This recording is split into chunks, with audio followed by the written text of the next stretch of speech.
Hi everyone, welcome to Teacher Miriam's classroom, and today we are going to talk again about competence-based curriculum, but today we are going to focus on CBA. CBA means competence-based assessment. Now, assessments are critical to the educational process. Without them, teachers would never know when to move on to the next concept or how to enhance understanding of the concepts when facilitating learning. Now, CBA is a purposeful, systematic, continuous process of gathering information from multiple sources for making decisions on what learners know, need to learn, has learned, and can do. It involves creating opportunities for learners to apply the knowledge that they have learned, the skills they have acquired, the attitude and the values they have learned to solve real-world problems. Now remember, CBA and CBC are very different concepts. CBC is the curriculum or the umbrella or the structure that guides how teaching is to be conducted.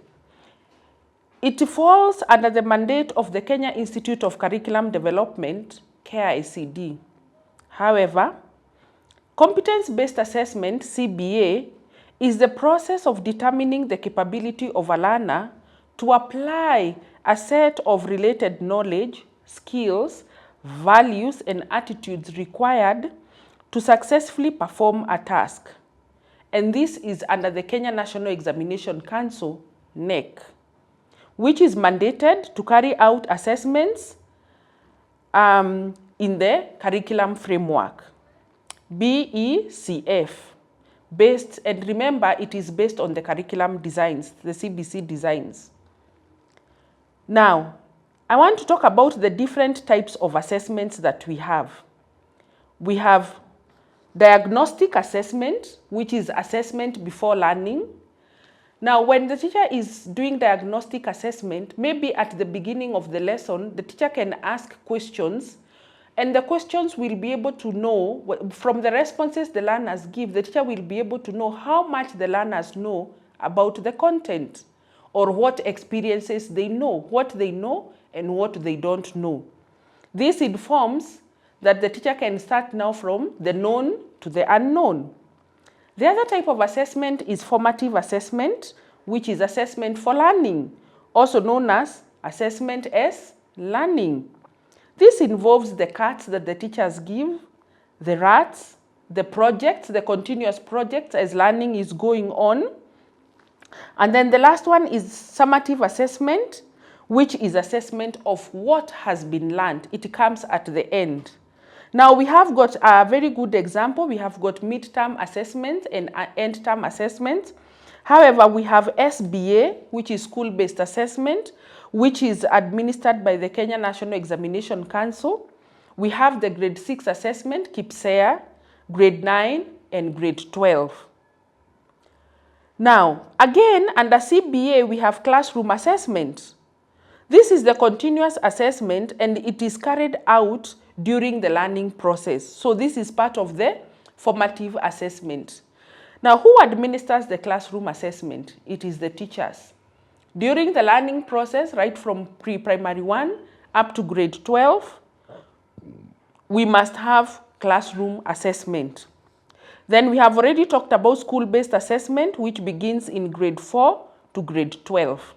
And the Kenya National Examination Council develops and uploads the tools for this assessment on the Council's website. And therefore, it is the responsibility of the school administrators, the head teachers, all the teachers, to download the tools. Remember, teachers, kindly do not share the tools or the assessments with the learners before they sit for the assessment. Otherwise, you will not get the right feedback. So we've already discussed formative assessment and summative assessments. Now, what is the purpose of these assessments? Now, we say diagnostic assessment is before learning. You want to know what the learners know and what they don't know. They will give you their own experiences. Remember, the learners are not tabula rasa. They are not empty slates. They have gone through experiences, and they will share their own experiences.